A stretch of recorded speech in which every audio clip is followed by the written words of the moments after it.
আচ্ছা, oil charge হচ্ছে এখন। আচ্ছা, আমার একটা ইউটিউব চ্যানেল খুলেছে এখন, সানায়া রিপেয়ারিং রেডিও।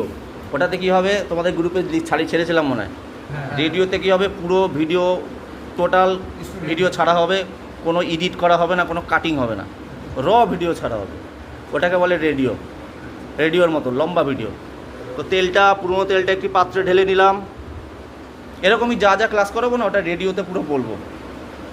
ওই চ্যানেলটা সাবস্ক্রাইব করে দিই, ওটা আমার নতুন মাথায় আসলো কালকে। পুরোনো তেলটা একটি পাত্রে ঢেলে নিলাম। এবার দেখতে পাচ্ছ আমরা ওএলপি লাগিয়ে নিচ্ছি মোটরে। ওএলপিটা লাগিয়ে নিচ্ছি ওপরে। এরপরে রিলেটাও লাগিয়ে নেব। এরপরে কি করব, আমরা চার্জিং লাইনে চার্জিং ভাল্বটা লাগিয়ে নেব। এই যে চার্জিং ভাল্ব, আর দিকে সাকশান লাইনে একটি ওয়াটার লেভেল পাইপ লাগিয়ে নেব। আচ্ছা, আমরা যে চার্জিং লাইন এবং সাকশান লাইনটা ব্লক করে দিলাম, তার মানে মোটরের ভেতর আর হাওয়া ঢুকবে না, শুধু বেরোবে ডিসচার্জ দিয়ে। চলো মোটরটা চালাও।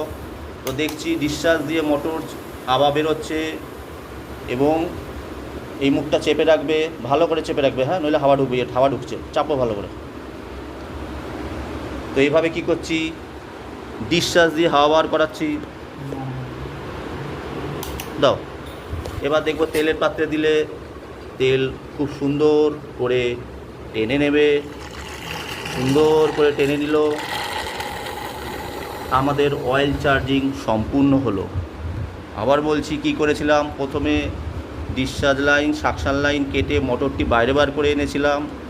তারপরে ভাল্ব খুলে তেলটা একটি পাত্রে ঢেলেছিলাম। এরপরে চার্জিং ভাল্বটা লাগিয়ে দিয়ে মোটরটা রিলে ওএলপি দিয়ে অন করলাম।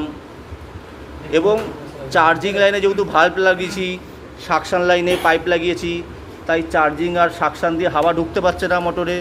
ডিসচার্জ দিয়ে হাওয়াটা বেরোবে মোটর চালানোর পরে, তাই মোটর বায়ুশূন্য হলো, তাই তেলটা টেনে নিল। এটা হচ্ছে আমাদের রেডিও, মানে ফুল ব্যাখ্যা। এরকম ফুল ব্যাখ্যার জন্য এই চ্যানেলটা আমাদের সাবস্ক্রাইব করুন, ফুল ভিডিও একদম। এখানে যা হবে সব হবে, এখানে কোনো এডিট হবে না, এডিট কিছু হবে না, ভিডিও হবে। Sanaya repairing radio.